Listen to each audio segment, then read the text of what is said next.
Good day, good morning, good evening, whatever. It's a second talk on water, climate change and Australia.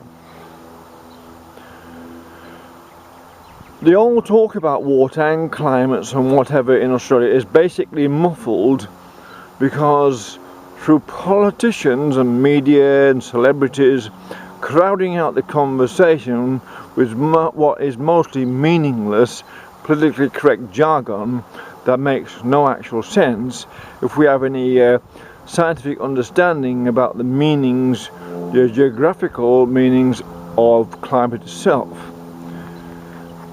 When it comes to talk about CO2 and the reduction of that, whether we believe in a climate change theory or not, or man-made climate change theory, we have to look at all things rationally to be able to understand the problems in a practical sense, to then be able to resolve the problems that are theoretically in the system.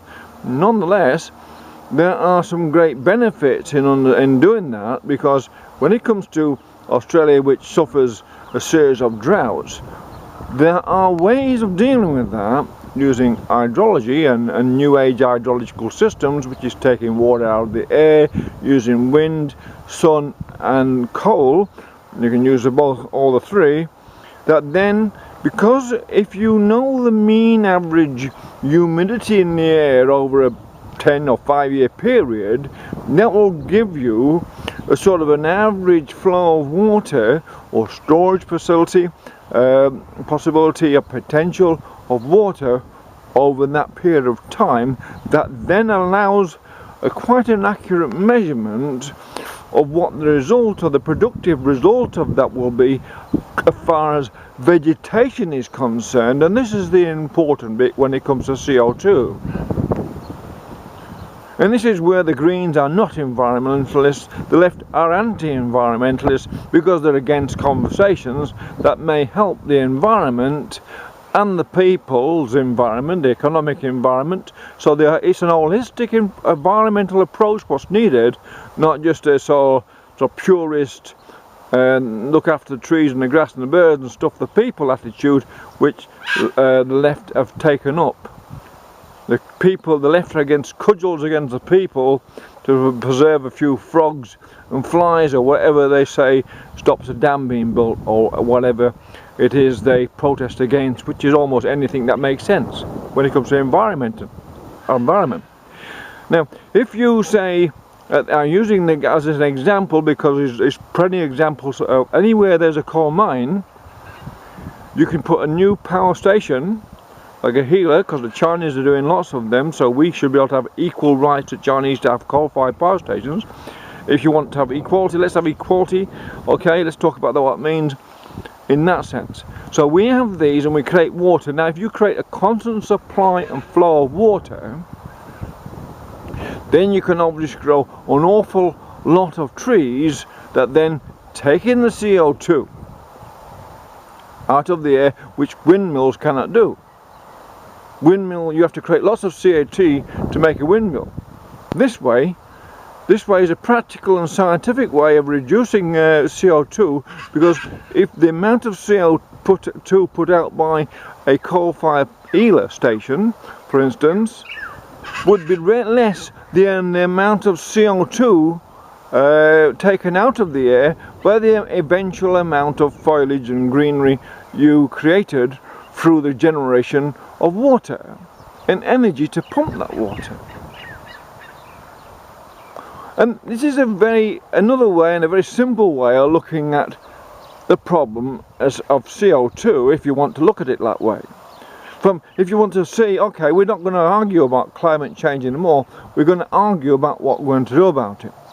Not only that, if you look at it and extend, I used to be a refractory engineer in every industry, so I understand a little bit about furnaces, especially power stations, because I have worked on them. If you use the CO, you make the power and generate the power with the coal. If you then pump the CO2 into huge growing sheds, so it goes into the ground, into the soil itself through big pipes, you pump it through there rather than geosequestrate it, you biosequestrate it, you put it into the biology, the botanicals, you grow masses of amounts of hemp or whatever it is you want to grow in these sheds or trees. You force, because the CO2 will increase the growth of those by 30%, and then you can eventually use them and transplant them out into society using robotics, so you don't poison anyone, and then you can have that. We'll take your CO2 out, create the botanical growth, which is then a resource, and especially with hemp, because hemp can be made into plastics that then biodegrade and will not pollute the seas, because this is the biggest problem that everyone seems to be ignoring, is the pollution of the seas with plastics.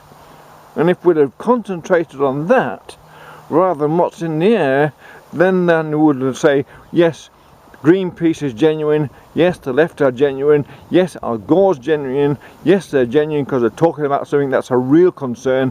It's the breakdown of plastics in the sea, which are going to destroy the life in the sea more than the CO2 in the air could ever do, which adds to life on Earth. That's a very another way, a rational way of looking, a rationalist approach, if you like, to the argument of climate change. Whether you believe it or not is irrelevant. Let's look at it as a rational proposition. What would you do about it if your life depended on it?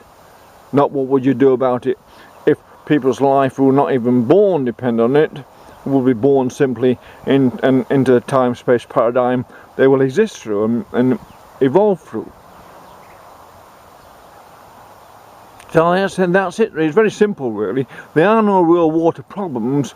You can solve them by using energy, practically, to create hydrology, and they create the hydrological systems, and it's all measurable. You can measure the lot, you can quantify it. So over a 30-year period, or what's a hurry, 40-year period, you can then develop Australia. So it is practically, in a practical sense, drought-proofed. You could, to a great extent, you cannot stop the desertification of Australia, because desert is growing. Deserts always grow from the centre out.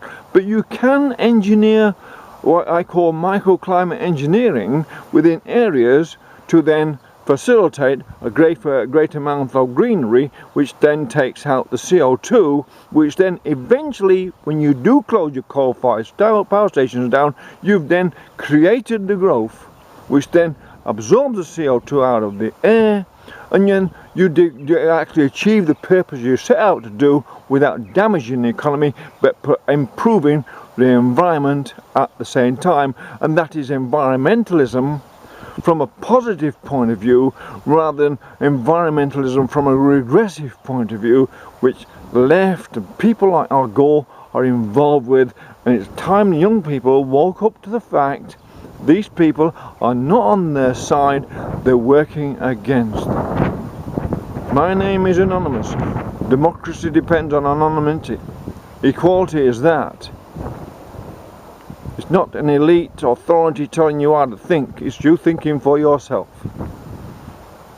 Don't believe me, go and do your own research. That's the only thing all politicians should say to everyone. Don't believe me, do your own research. Check me out. It's something they dare not do.